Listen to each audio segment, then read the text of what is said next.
Kembali di Metro Siang, pemirsa, tim SAR gabungan terus melakukan upaya pencarian terhadap Sahril Helmi, jurnalis Metro TV yang masih hilang di perairan Maluku Utara. Di hari ke-6, pencarian diperluas dan melibatkan tim yang lebih besar. Memasuki hari ke-6, TNI, AL, dan Basarnas berangkat dari pelabuhan Trikora Tidore untuk mencari Sahril Helmi.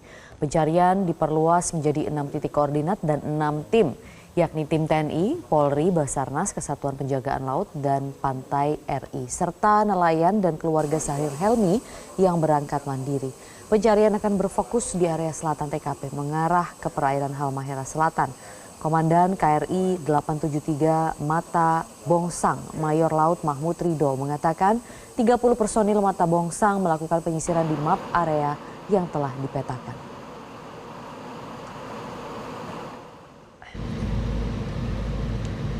Namun BMKG memprediksi hari ini pemirsa akan turun hujan dengan intensitas sedang hingga lebat disertai angin kencang di Laut Maluku Utara. Hal ini dapat menjadi kendala bagi tim SAR gabungan, nelayan, serta masyarakat yang mencari Sahril Helmi secara mandiri menggunakan kapal kecil di pesisir pantai dan pulau. Dan untuk mengetahui informasi terkini progres pencarian jurnalis Metro TV yang hilang, Sahril Helmi, di hari ke-6 ini kita sudah terhubung langsung bersama jurnalis Metro TV, ada Andre Septiansyah.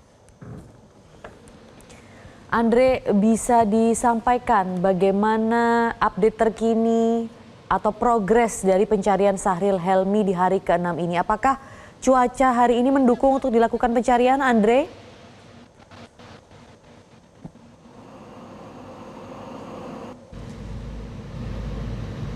Ya, pemirsa, kita masih menghubungi jurnalis Metro TV Andre Septiansyah yang berada di Maluku Utara yang terlibat langsung juga untuk pencarian jurnalis kami atau kontributor Metro TV Sahril Helmi yang hilang di Maluku Utara. Andre, apakah sudah tersambung?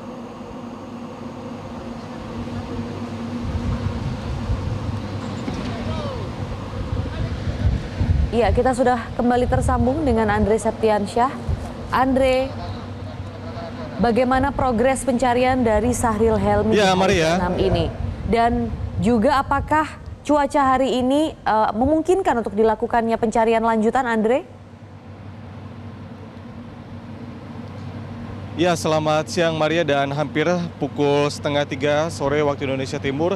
Hari ini pencarian terutama dari dua tim utama pencarian, yakni dari Basarnas, tim gabungan, dan juga dari TNI Angkatan Laut mengalami kendala pada hari ini. Sejak pagi tadi sekitar pukul 9:30 pagi waktu Indonesia Timur, KN SAR 237 Pandu Dewanata Basarnas mengalami kendala di perairan Gita, Tidore, Kepulauan Maluku Utara, di mana kapal ini menabrak bongkahan kayu hingga membuat mesin dari KN SAR 237 mengalami mati mesin dan juga masalah di bagian kemudi.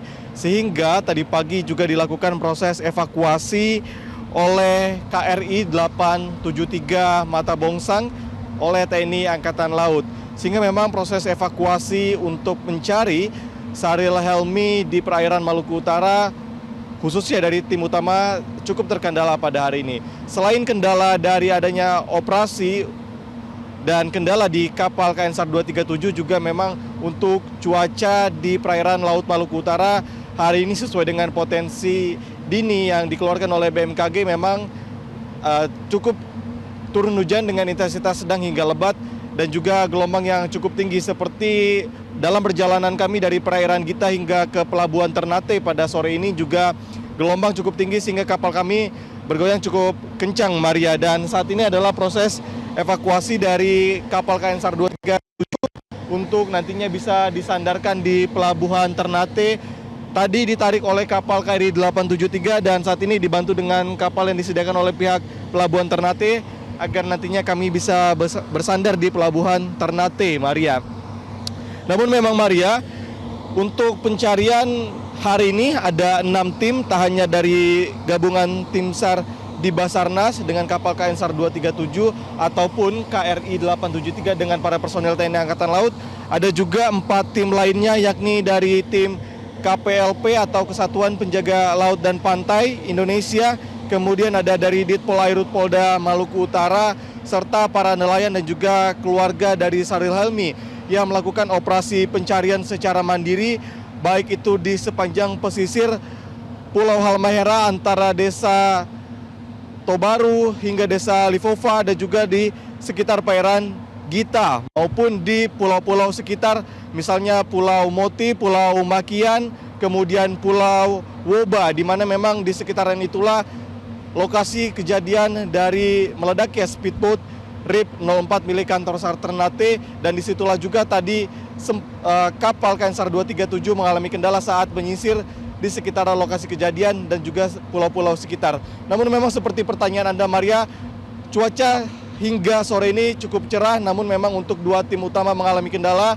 dan kami masih menunggu informasi lanjutan dari 4 tim lainnya mengenai temuan dari pencarian di hari ke-6 ini. Karena memang, Maria, kami sampaikan tadi juga sekitar pukul 10 pagi waktu Indonesia Timur, keluarga Sahril Helmi yang mencari secara mandiri, tepatnya di Tanjung Lola, Kecamatan Obat Tengah, Tidore Kepulauan, menemukan sebuah rompi pelampung berwarna oranye di sekitaran Tanjung Lola dan sudah diamankan oleh Babinsa di Pelabuhan Gita, Tidore Kepulauan. Namun untuk informasi lebih lanjut dan kepastian apakah rompi yang ditemukan oleh keluarga Sahril Helmi ini merupakan rompi yang dimiliki oleh Basarnas dan bagian dari speedboat RIP 04 atau yang dipakai langsung oleh Sahril Helmi, ini kami harus menginformasikan ataupun meng-cross-checknya lebih lanjut, Maria. Sementara kembali ke Anda. Baik, Andre, tadi dikatakan cuaca hari ini akan hujan begitu ya, prediksi dari BMKG hujan disertai angin kencang dan bergelombang. Apakah sudah mulai terasa, Andre, hari ini? Ya, Maria, saya tidak bisa mendengar suara Anda. Apakah bisa diulang? Baik, Andre, terkait prediksi cuaca dari BMKG yang berhubungan langsung sebenarnya dengan kendala pencarian juga ya. Karena jika terkendala cuaca yang buruk, maka pencarian ini akan semakin sulit dilakukan. Nah, BMKG memprediksi akan ada hujan dan juga disertai angin kencang. Apakah sudah mulai terasa hari ini? Dan kira-kira sampai pukul berapa nanti pencarian akan dilakukan, Andre? Ya, Maria, memang untuk kondisi cuaca maupun perairan laut dari Maluku Utara ini cukup berbeda dengan perairan di laut Indonesia lainnya karena memang cuaca cukup bisa berubah-ubah. Meskipun BMKG memprediksi akan turun hujan dengan intensitas sedang hingga lebat, namun memang di sepanjang perjalanan kami tadi saat mencari keberadaan Sahril Helmi, untuk intensitas hujan memang terjadi namun tidak begitu lebat, dan untuk gelombangnya yang memang terasa cukup tinggi dan juga cukup kuat, sehingga memang pencarian juga dihentikan sementara, terutama untuk dua tim utama antara KN SAR 237 Basarnas dan juga KRI 873 Mata Bongsang. Namun tidak menutup kemungkinan untuk 4 tim lainnya juga terus melakukan upaya pencarian, terutama mereka yang mencari di sekitaran pesisir Pulau Woba, kemudian Pulau Moti, Makian, dan juga pesisir-pesisir seluruh wilayah dari Halmahera Barat dan juga Halmahera Selatan. Dan untuk saat ini kondisi cuaca terkini di Ternate khususnya cukup cerah, dan juga sebetulnya untuk gelombang masih bisa ditempuh jika menggunakan kapal besar seperti KN SAR 237 ataupun KRI 873. Namun berbeda akan menjadi cukup berbahaya apabila yang mencari keberadaan Sahril Helmi adalah mereka yang menaiki speedboat ataupun kapal-kapal kecil, sehingga arus yang cukup besar maupun gelombang yang cukup tinggi ini harus diwaspadai tentunya oleh para nelayan maupun masyarakat, terutama keluarga Sahril Helmi yang juga melakukan pencarian secara mandiri. Maria. Baik, ya semoga segera ada titik terang dari pencarian ini sehingga bisa benar-benar melegakan pihak keluarga dari Sahril Helmi ya. Andre Septian, laporan langsung di perairan Maluku Utara, terima kasih atas informasinya. Jelajahi cara baru mendapatkan informasi. Download Metro TV Extend sekarang.